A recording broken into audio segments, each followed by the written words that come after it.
Hello, everyone. Thanks for taking time. Hope you have a good show. Yeah, so I'm going to talk a little bit about the game that we've been working on for quite some time now, a little bit more than 2.5 years, with a team of super talented developers. Quite small team, only 20 people, including myself. So yeah, we have no producers, no leads, no directors. So everybody's a developer and everybody's a gamer. So we design and make this game together, and that's been pretty awesome. Fantastic ride. So I don't know if everyone here is familiar with the game, but I'm going to start with a trailer to set the mood.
Okay, so what I said, start talking a little about the studio. It's called Experiment 101 for a reason.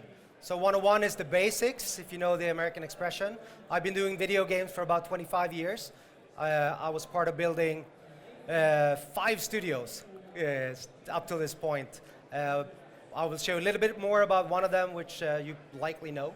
Experiment is that we went back to how we did games when I started making demos for the Atari ST. So you have a group of multidisciplined developers working together and trying to come up with the best solutions to all the problems without meetings, etc. So I'm also a Sanshu aficionado, you know, Kung Fu Sanshu. So I trained 15 years full contact Kung Fu. So there's a little bit of reasoning behind all of this, probably. And then I separated 2 discs, so I had to stop. But I also trained 1 year for a Shaolin monk, which was very interesting. So he taught me a lot about patience, which I don't have at all. I'm also a gamer, so I played game all my life. Currently, I'm spending a lot of time in Hearthstone and League of Legends, none of which are actually a third-person action open world role-playing game. That's because we're obviously working with that.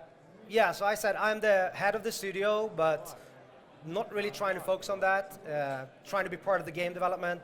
So I'm kind of the creative director and art director for the game, trying to pool this vision and set the direction for the team to work in.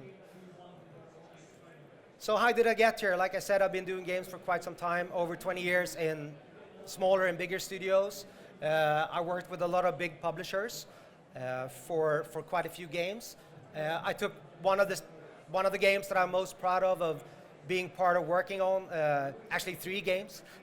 We were fortunate enough to do 3 games. So I was one of the guys that helped build up Avalanche Studios in Stockholm, and then we came up with the brilliant idea to start in New York with 100 people eventually that built Just Cause 3, which is awesome. So I left the studio about 4 years ago now, not because I don't love them from the deepest of my heart, it's because I wanted to go back and make games myself. It was more about, for me, holding presentations, sitting in an airplane, sitting in meeting rooms, and I just want to go back to hands-on development, which I love. But enough with that. So we're going to talk about Biomutant. As I said, we've been working on this for quite some time. When we announced the game at Gamescom last summer, we've been working on it for almost 2 years. We founded the Studio 101 in summer of 2015. So if you play the demo here, there are some differences to the demo we brought with us to the PC Gamer Weekender compared to before. One of the biggest changes or differences is that we are now opening up the character creator a little bit more than we have shown previously. So I will continue and show you a little video while I'm talking. So you'll see on the left-hand side, you have 5 attribute groups: strength, agility, charisma, luck, intelligence, right? They are related to the stats on the right-hand side. So what I'm doing here now is that you see it's fast-forwarding fur and everything, but it will come back to the beginning.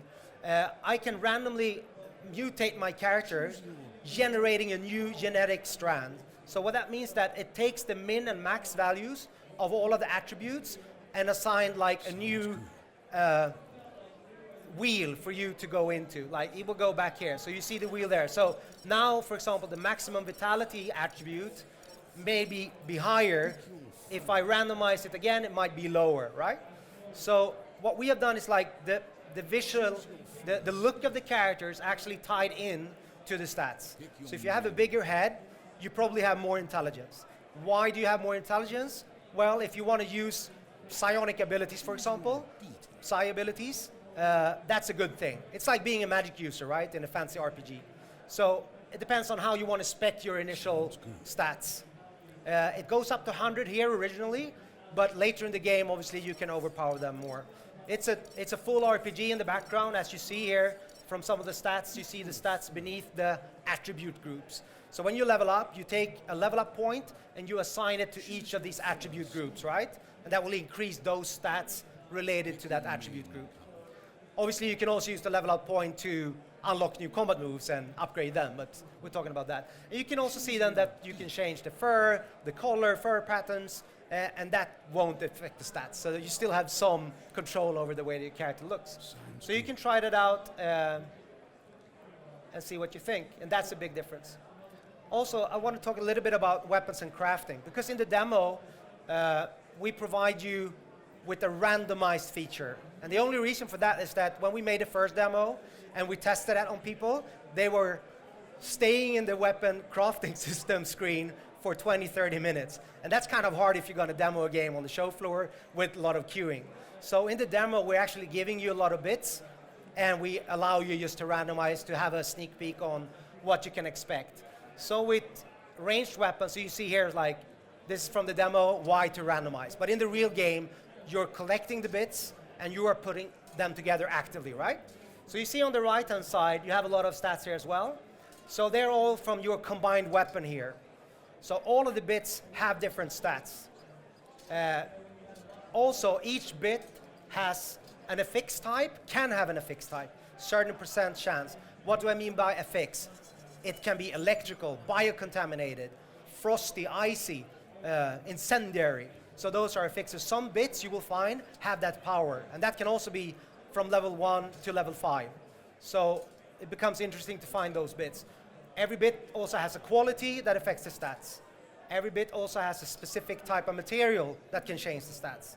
So it becomes quite fast. The number of combinations that you can create is exponentially increased. I think we only calculated it once, and it was after 1.5 years of development. It was about 550,000 possible combinations. So I assume that there will be enough here for people to experiment with.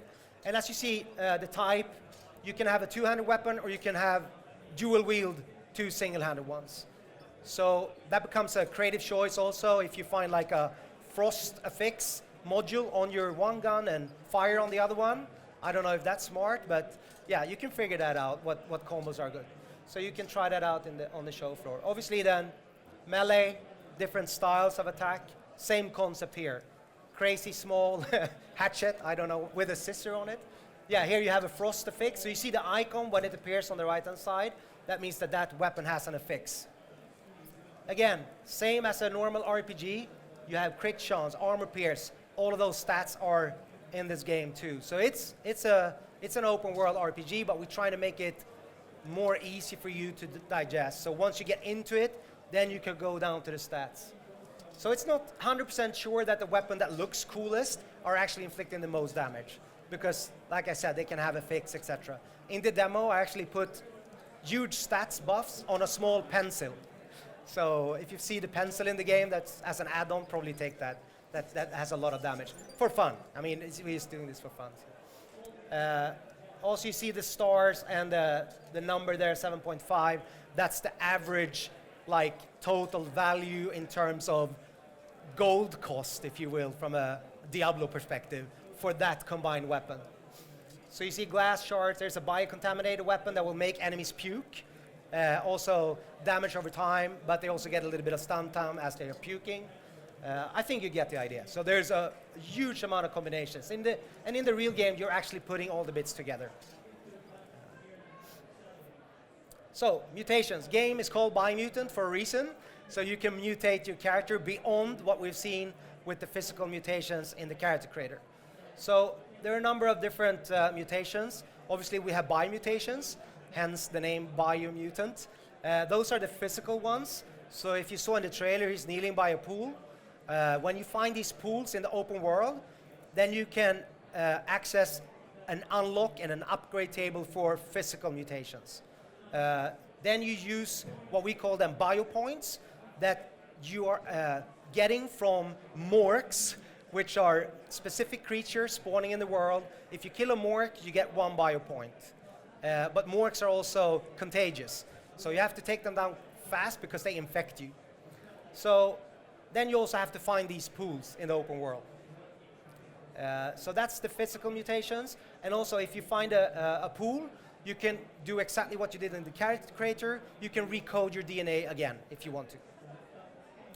Secondly, we have psionic mutations. So those are your X-Men style mutations. So mental powers, if you will.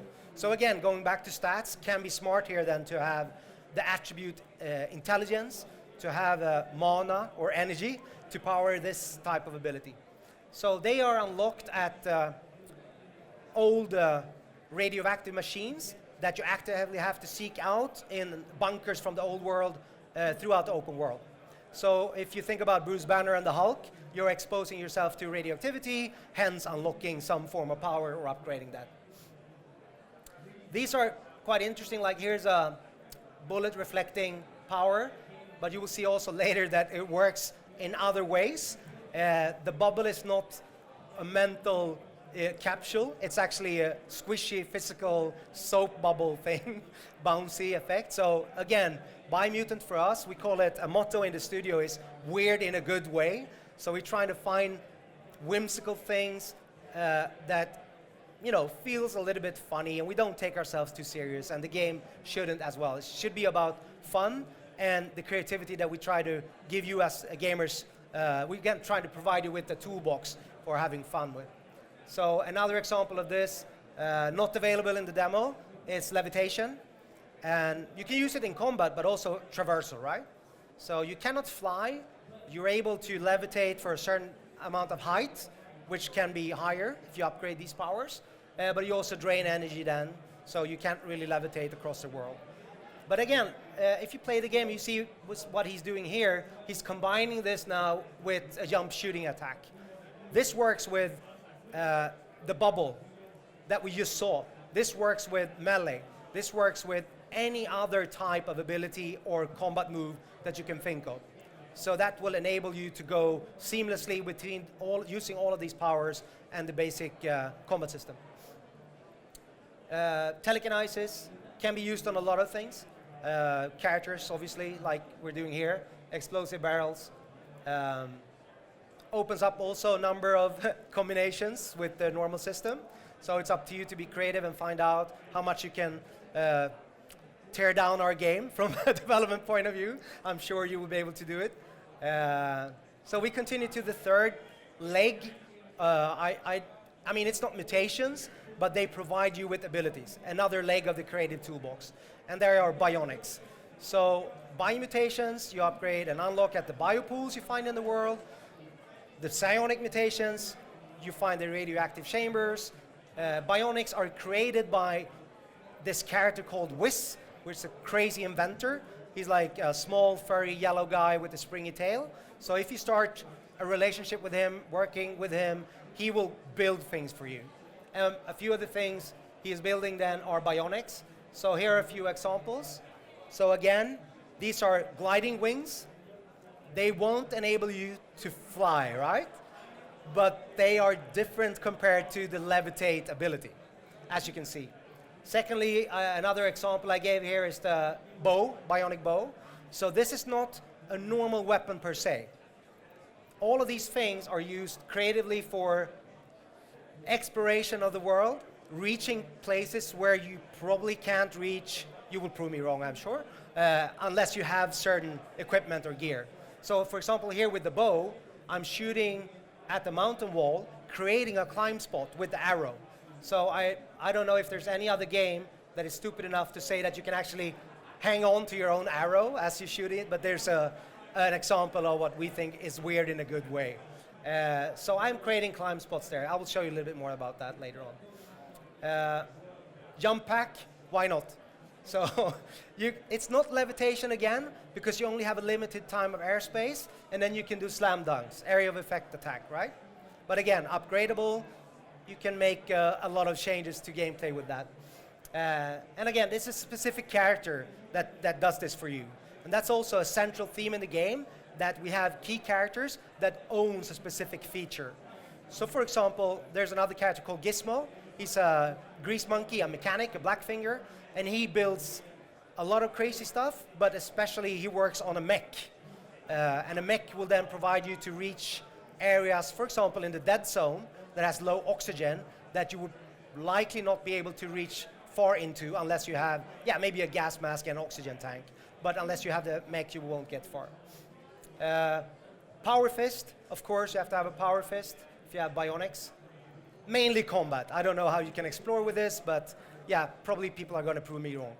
So again, you can combine this. You can do this from levitate, right? You can do the bubble of levitate. You can combine all of this at any time. This is the key to what we call free flow. So we're not trying to interrupt and say, okay, you can only do this at this time. So that makes it really, really hard for us as developers to build a system that allows you to do this. It's an open world adventure. We can speak a lot about this. I don't know how to cover that in a short period of time, so I think it's better that you ask me specific questions, but I'm just going to touch a little bit about that. And first of all, here's a biome that we haven't shown. So the world is minimum 7 different biomes, and a biome is like a region that looks vastly different than the other ones. They can also have meta game inflicting parameters. For example, like I said, low on oxygen, high on cold, heat zones. So you have to equip gear up to venture deeper into those zones. Certain enemies also live at certain places. As you see here, we have a dynamic weather system. He's starting to freeze there. If that's combined then also with winter, as you saw there, it gets really, really cold. So it's cyclic over a year. Here's an example of oil seeping through the ground, rising in the world, blocking certain areas that you previously could access, but now you can't. On the other way around, you see he's crossing the ice here. That was water before. And in wintertime, you can now cross that area. Because as you can see, you cannot swim. What he's doing there in the video is not really swimming, as you can see here. So eventually you will drown. But if you have a little bit more energy, you can paw your way closer to the beach or line of the flood. So another example then of key characters owning features of the game is there's a character called Goop who owns a what ski feature that if you work with him, he will loan you his what ski for a while so you can go out in the archipelago and actually traverse water. So I don't know how we are on time. I was trying to do this quickly. I was really quick. So I'm going to show you a more composite trailer with sound of a few features that we have not shown. So this is premiere for PC Gamer Weekender, which is awesome. So let's watch that.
Okay, so we have time. So before we go to questions, if you have any, the thing that you saw at the end there is quite big.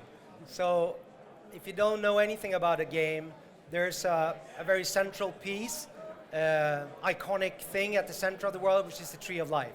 It's a symbol for the status of the world. So it's a post-apocalyptic game, but it's not something you play in the aftermath of a nuclear bomb that is brown, right? So you're actually playing as the world is dying. So you have a choice to interfere with that or not. So if you're really destructive kind of guy and you want the darkest and grimmest ending, you would probably want to make sure that the tree dies. And there's a few ways you can do that. There's 5 huge creatures eating away at the end of the 5 roots that stretch across the huge world from the center of the tree. So you can choose to go there at any time. Can be smart maybe to gear up a little bit first and try to take them on, but you don't have to fight them. So that's a choice that you have. But a few of them, and we saw an example here in the end, it might be smart to, like I said, to gear up properly. We saw him using the mech here. Okay, so any questions?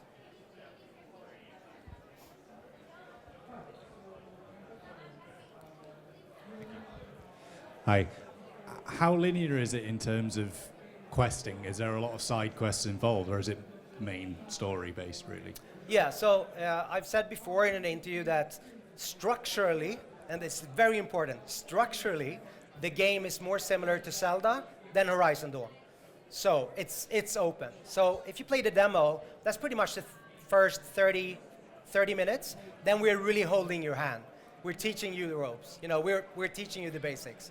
When you come up from the bunker, and if, maybe I'm spoiling, but give it a try, and you see the world for the first time, from that point on, you can go anywhere. But remember what I said, we're gating you at times through gameplay, right? So, but maybe you figure out a way to go to different areas anyways. So our goal is to not lead, like to breadcrumb you with quest markers, but we do it in the beginning, right? So does that answer your question? It's very open. And in terms of quest lines, we try to do a dynamic system. So instead of everything being completely spatial, like you're following, oh, I come to that space, now there's a new quest giver. We have that too in terms of the key characters that are in the game that own a specific area of the world, you can say, because they enable you to go into that. The examples I was given was the mech and the Watsky. But we also have some, for example, the little sidekick, the cricket. He is kind of contextual to the world. So he can start quests if he comes to a specific part of the world. So we try to layer a dynamic quest story system upon that. So another thing that I didn't say before is that the game doesn't end in a specific place in the world. So the game can end when you are pretty much anywhere in the world. So you are fulfilling a couple of big events, if you will, that will enable you to complete the game. But you don't have to do it at that point. But then we open up that possibility for you. Okay? Anyone else? Yeah. Hi there. I saw you've got loads and loads of different abilities and stuff, and you can combine them, as you were saying. How do you go about sort of conceptualizing, building them, and balancing them all together so it doesn't just break every single time? Yeah, it's a good question. I'm happy that I'm not making a multiplayer game again, so because that becomes really important. But I mean, the previous game that I made before this was actually a multiplayer game, PvP. And then balancing becomes crucial, right? And even in Diablo, it's super important because it has co-op and you want to compare, it was bragging rights. But I think if you're making a single player game, it's still super important because the balancing has to be correct towards the enemies and the pacing, right?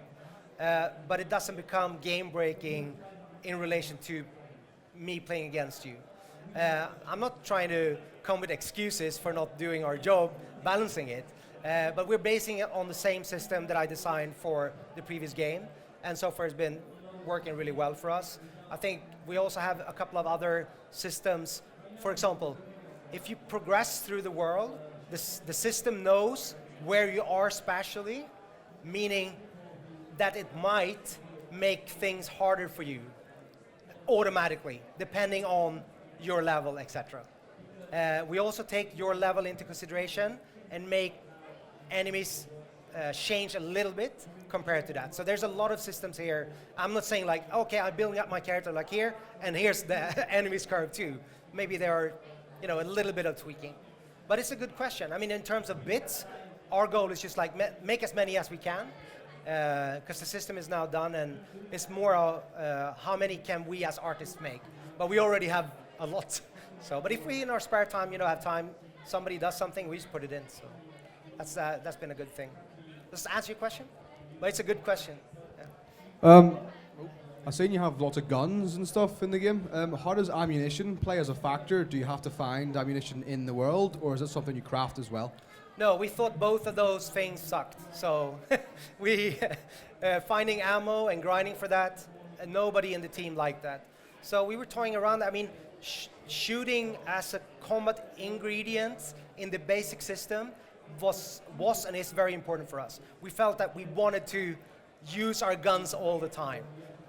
So the system that we have is magazine size, so mag size. So what you're doing is that you're finding new, bigger clips, and they hold a number of rounds, right? And then you have a cooldown factor on the reload. So you still have a certain element of finding a bigger clip, right? Because you want to shoot many guns, but maybe that's slower, so the rate of fire, so I'm balancing towards that. And we found that's an awesome mix for us, because you can, that's why you get, if you play the demo, like click, click, click, click, click, yeah, you're on cooldown for reload. Yeah. So we chose to do it that way.